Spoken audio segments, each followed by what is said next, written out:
Thank you so much. Wonderful. Love that. All right, our second speaker is State Representative Vikki Goodwin, District 47. It's always a joy when State Representative Vikki Goodwin is able to spend some time with us. Vikki is currently serving her fourth term representing the House District 47, which includes the western portions of Austin, Bee Cave, and parts of Lake Travis. As many of you know, Vikki's district used to include Lago Vista, but we got gerrymandered into Texas House District 19, represented by Alan Truxtun. Vikki is a passionate supporter of Texas public schools who voted against vouchers. As a member of the Appropriations Article 3 Subcommittee overseeing education funding, she champions educational equity and access at all levels. Her priorities are to increase funding to public schools, housing affordability, water infrastructure, and access to health care. On May 20th, Vikki filed paperwork to establish her candidacy for Lieutenant Governor of Texas.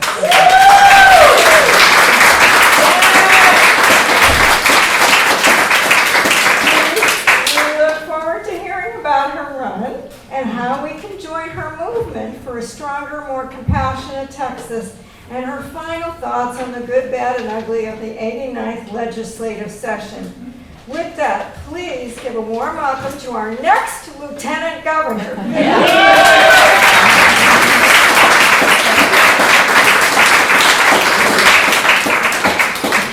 Well, good afternoon, good evening. Is that working okay? Can y'all hear me? I may just have to speak up. So let's see here. So last night I did a presentation at the, I don't know, you can click on the little slide thing down at the, see if you click on this. There. It'll take it into the slideshow. There we go. All right. Oh, thank you. All right, getting everything adjusted here. All right. So anyway, like I was saying, last night I did a presentation at the Presbyterian Church downtown Austin on social justice, and I would have updated the slides to be a little more generic, a little more talk about the lieutenant governor race, but simply didn't have time. So I thought I would just go through these slides because it kind of gives you a good overview of some of the things that happened during the legislative session. And I'm going to go through it pretty quickly because I would love to really just, okay, there we go, get to question and answer and tell you a little bit about my campaign so far. Y'all might know that I've been campaigning for a while. But human rights, so y'all, I'm in that picture with Summer Willis. She did something that people sometimes do to get attention from the media. She did something so crazy that the media came and interviewed her. She crawled instead of running the marathon. She crawled on hands and knees to bring awareness around sexual assault. And so this Representative Donna Howard on the end there has been working for many years on the Sexual Assault Task Force to get bills passed to make sure that we are taking care of sexual assault victims. And so this was the last bill. The Summer Willis Act basically defines consent, which, you know, we really shouldn't have to do in the first place, but it does. It defines consent if someone is unable to give consent, as in maybe they were given something in their drink and they aren't able to give consent. That means you don't have consent. And so that is now in law and should help.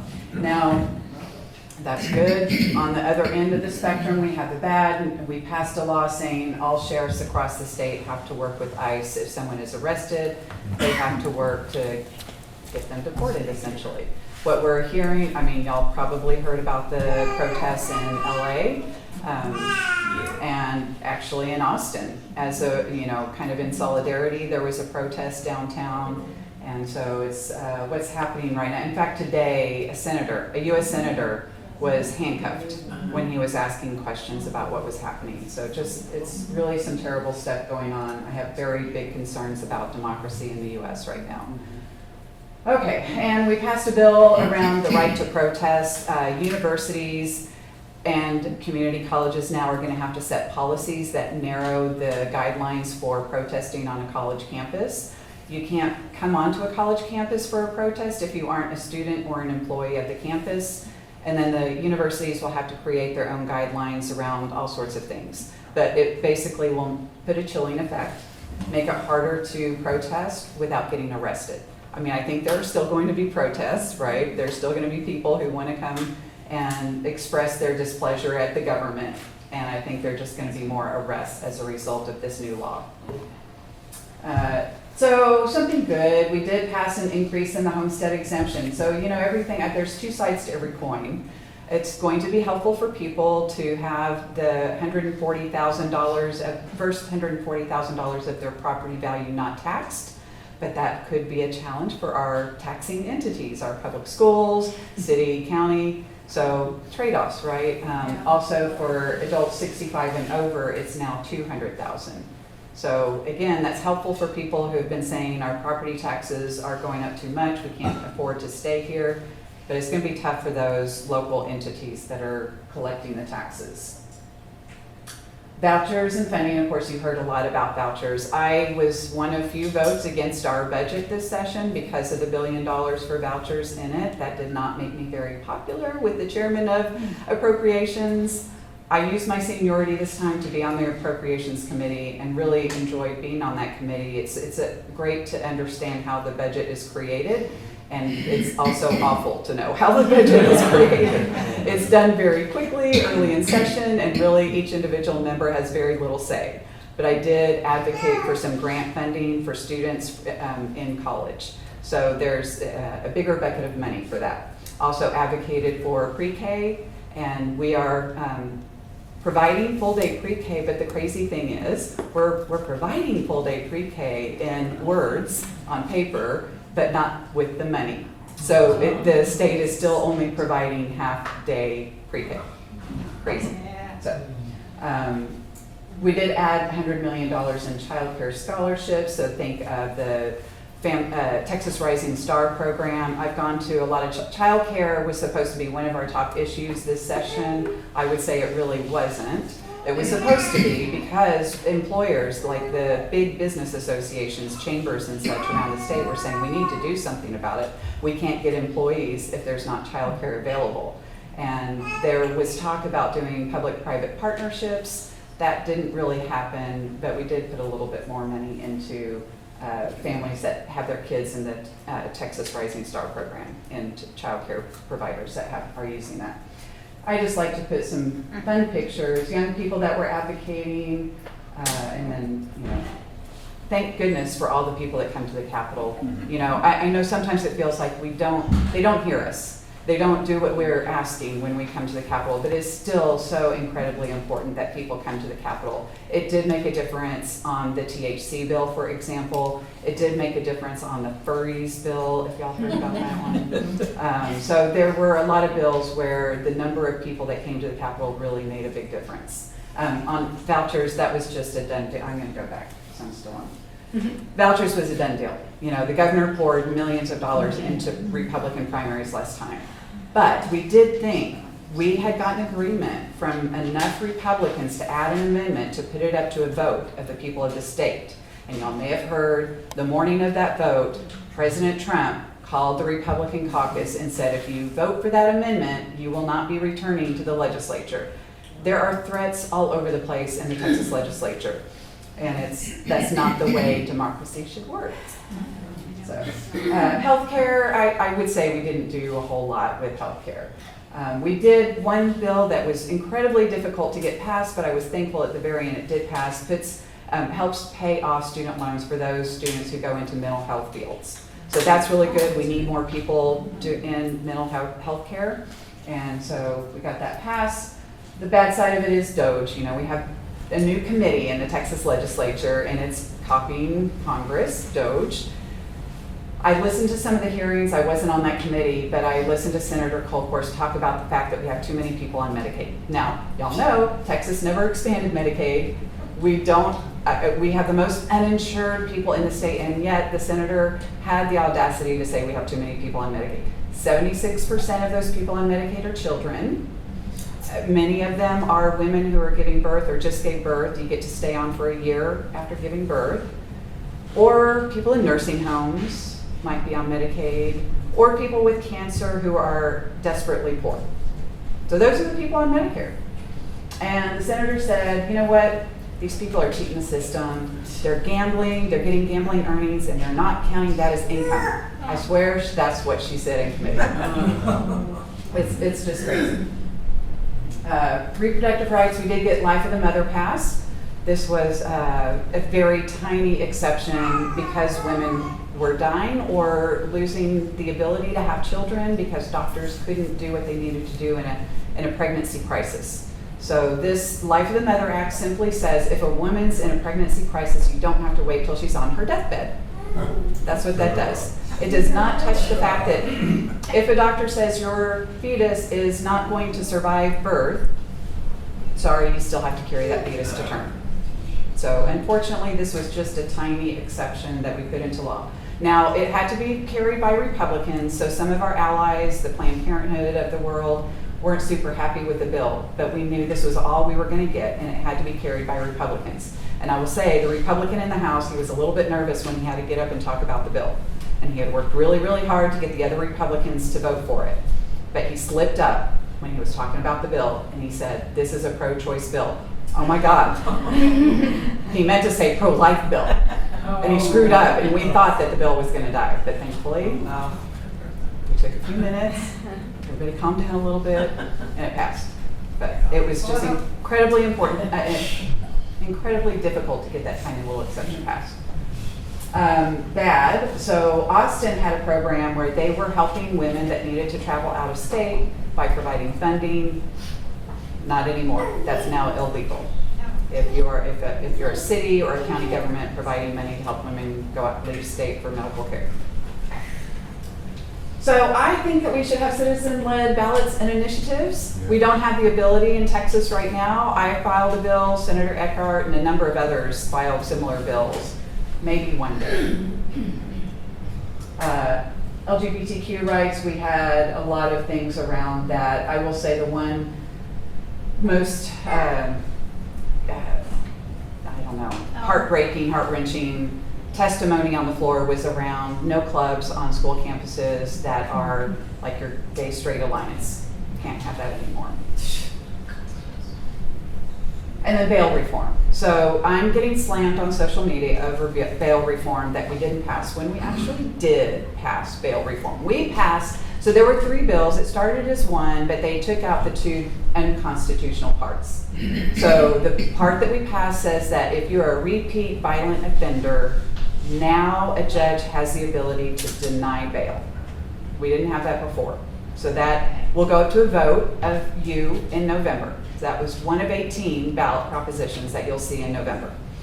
The 2 pieces that we took out because they're unconstitutional are automatic denial of bail and treating undocumented people as different. We don't need to, they're people. So if they have committed if they're a repeat violent offender, a judge can deny bail. But this way, a person is looking into the facts of the case. We're giving due process. We're not saying that you're guilty before proven innocent. We're saying you're innocent until proven guilty. So I think that's it. I think that's all my time. There's the resources. There's how to reach me.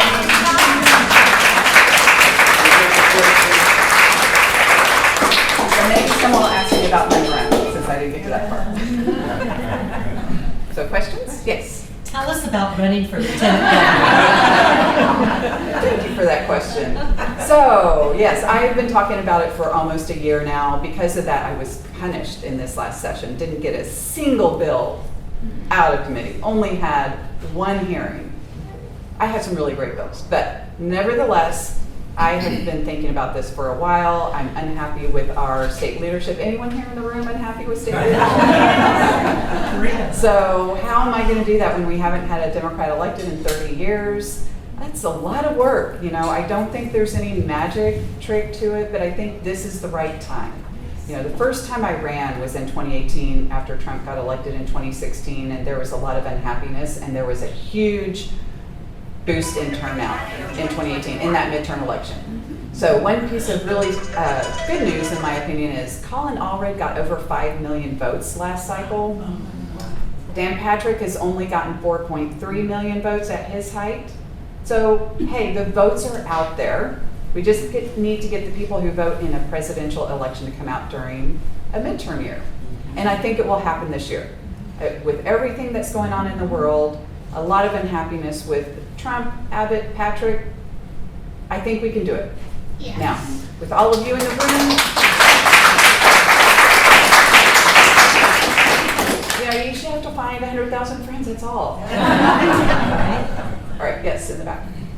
Yes, I work for Texas Workforce Commission, and when you were talking about the child care, $100 million, how does that get to the people who need the money?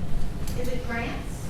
I believe it's an application process for the Texas Rising Star Program slots. Yes. So, being with Texas Workforce Commission, I oversee open enrollment and rehab works.